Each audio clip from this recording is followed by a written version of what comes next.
September in Lamar Valley smells like dust, sage, and hot brake pads from tourists stopping where they should not. I was on summer detail in Yellowstone then. Folks knew me as Ranger Cole Hargrove. 31 summers in hard country, Death Valley, the Grand Canyon, more body recoveries than tickets. And most people made the same simple mistake. That morning, a woman in neon athletic wear stepped off the road with an apple in one hand and her phone in the other. She was smiling at a bull elk standing in the grass, antlers wide, chest dark from the rut. He was still. That was what fooled her. Her friend laughed from the shoulder. Cars idled behind them. I was already moving when she held the apple out and said, "Look, he is friendly." Then the bull lowered his head. Before I tell you what happened when that bull moved, you need to understand the mistake everybody makes when an animal does nothing. I was not a Yellowstone local, not year-round. That summer, I was a borrowed badge in a borrowed valley, working a detail after years in Death Valley heat and Grand Canyon stone. Different parks, same human problem. People see open space and think it means permission. By the end of this, you will understand how one normal tourist choice turns into a fatal mistake. Not because of bad luck, because of one wrong assumption made at the worst possible distance. Most visitors do not fear elk the way they fear bears. Elk stand near roads. They graze beside cabins. They cross parking lots like they own the asphalt. A bull can look like part of the scenery until he decides the scenery belongs to him. That woman saw grass, antlers, and stillness. She read it like a petting zoo. I saw a valley full of cows, a bull in breeding season, and a human stepping into a line she could not see. That is the part people miss. Wildlife does not owe you a warning that looks human, so watch the order closely. The valley, the warning, her interpretation, his body language, then the few seconds that decided everything. And the first bad sign was not the apple, or the phone, or even the laugh. It was the month on the calendar. September in Lamar Valley does not feel dangerous at first. It feels beautiful. Early fall puts gold on the grass, frost in the low spots, and long shadows under the cottonwoods. Cars start stacking along the shoulder before most people have finished their coffee. Windows drop, tripods come out, lenses the size of thermos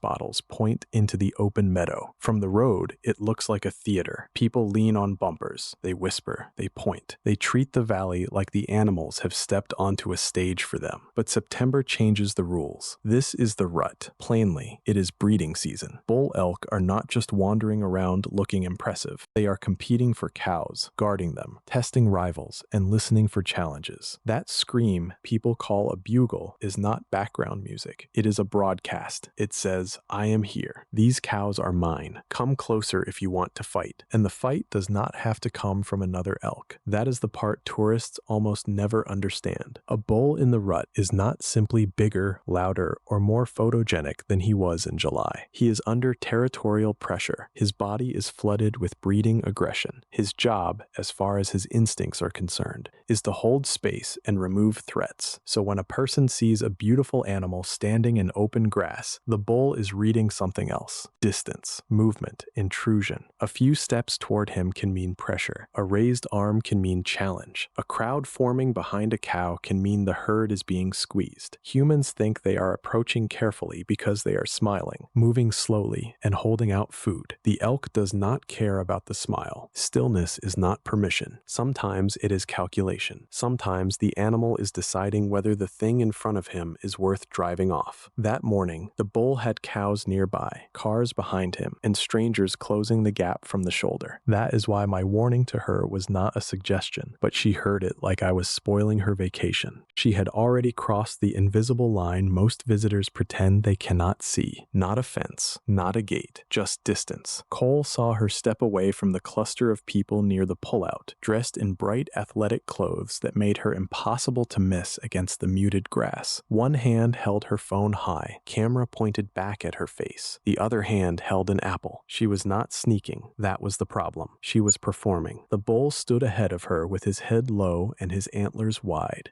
the kind of animal that makes people forget scale until they see a pickup truck behind him. Around 700 pounds, thick neck, dark mane, tines like sharpened branches. Cole moved fast, but he did not run. Running can make a bad scene worse. He raised his voice enough to cut through the road noise and told her to stop right there. there, plainly, no speech, no lecture. That bull is in the rut. He can charge anything that gets too close. Those antlers are weapons, not decoration. Back up now. She turned just enough to show she had heard him. Then she laughed, not nervous laughter, not confusion. The kind of laugh people use when they want the crowd to know they are not being controlled. She said he was friendly. She said he was just standing there. She said she had seen videos where elk took food from people's hands. And because her phone was still up, Cole was no longer just a ranger giving a lawful warning. He had become the interruption. That is where the situation changed. Safety advice only works if the person hears it as information. But ego can twist it into an insult. Suddenly, backing away is not a smart decision. It feels like losing in front of strangers, in front of a camera, in front of the version of herself she is trying to film. So she smiled wider. She lifted the apple higher, and the bull stayed still, which made her think she had been right all along. Then she did the one thing that told that bull she was no longer scenery. She moved straight toward him. The bull did not step back. That was the detail Cole could not ignore. His hooves stayed planted in the dry grass. His body was squared toward her. His head sat at an angle, not lowered to feed, not raised to leave. His eyes stayed locked on the moving shape, with the bright clothes and the apple in her hand. To her, that looked like permission. A calm animal would run if it felt threatened. A friendly animal would stay. That was the story she had in her head, and every second the bull remained motionless seemed to prove it. But stillness in a wild animal is not proof of comfort. Sometimes it is assessment. Sometimes it is commitment. Sometimes it is the pause before force. Cole had seen that posture before, especially in September, when bull elk are not just eating, resting, and crossing roads. They are guarding space, measuring rivals, reacting to anything that enters the invisible circle around them. And that circle does not care whether the intruder is another bull, a parked car, or a woman holding fruit for a video. She saw calm, content, maybe curiosity.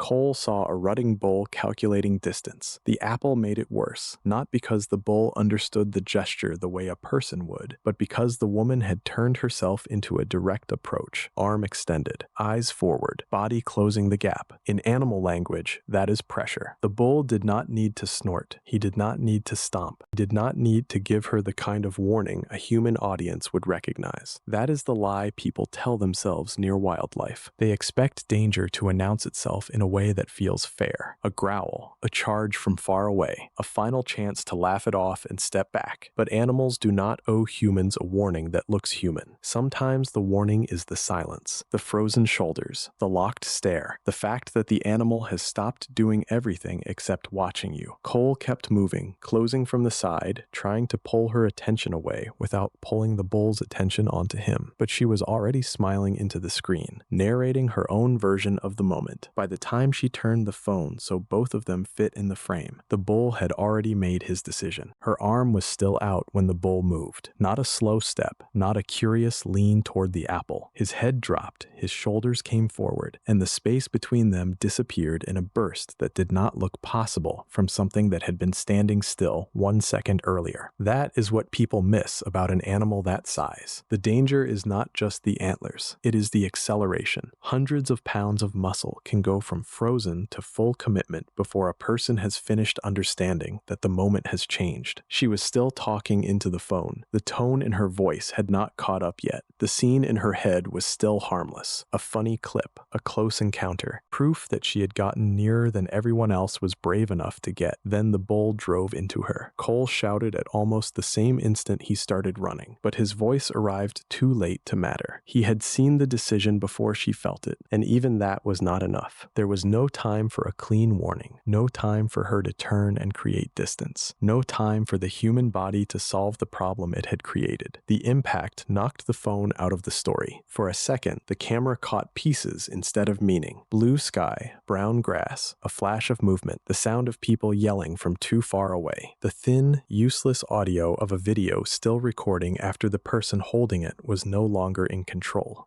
The bull did not behave like a movie monster. He did not pause for drama. He hit, lifted, and shoved with the blunt force of an animal defending space. She was gored and badly hurt, but the worst part, the part that made witnesses freeze, was how quickly the fantasy collapsed. One moment she was performing calm for the camera. The next, every rule she believed in had vanished. The apple was still there somewhere in the grass. It had never been a gift. It had been a mistake held out at arm's length. What came after was not the dramatic rescue people imagine. It was the quiet, ugly math of being too far from help and too close to an animal. Cole reached her before the crowd understood what they were looking at. His first job was not heroism, it was space. He shouted people back because the bull was still there, still powerful, still deciding what the next few seconds meant. Other responders moved in from the road and the pullout, trying to create a human line without turning themselves into targets. Nobody could rush in like a movie rescue, not with antlers still within striking distance. That is the part nobody films well. The phone had landed in the grass, still recording pieces of boots, sky, and panicked voices. It captured the noise, but not the work. Cole had to look at the injured woman, look at the elk, look at the crowd, and make decisions in an order that did not feel human. Stop the bleeding you can stop. Keep the animal from being pressured into another charge. Get medical help moving. Keep the bystanders from becoming patients too. And all of it happened inside narrow limits. A ranger can yell until his throat burns. He can run, he can stabilize what is in front of him, he can call for an ambulance, coordinate a helicopter, clear a path, and tell terrified people exactly where to stand. But he cannot rewind the last 10 seconds. He cannot make distance appear after it has already been spent. He cannot turn a body built for pavement and parking lots into something that can absorb the force of a bull elk at close range. The injuries were beyond what anyone could simply hold together in the field. The goal became time. Preserve it, stretch it, buy enough of it for the next layer of help to arrive. The phone kept recording. That was the cruel symbol of the whole mistake. It saved the moment she wanted, but not the meaning she refused to see. And that is where people always ask me the wrong question. Why did the elk attack? Because the elk was not attacking like a villain. That is the turn most people miss. Cole did not look at that bull and see evil. He saw September muscle, hormones, antlers,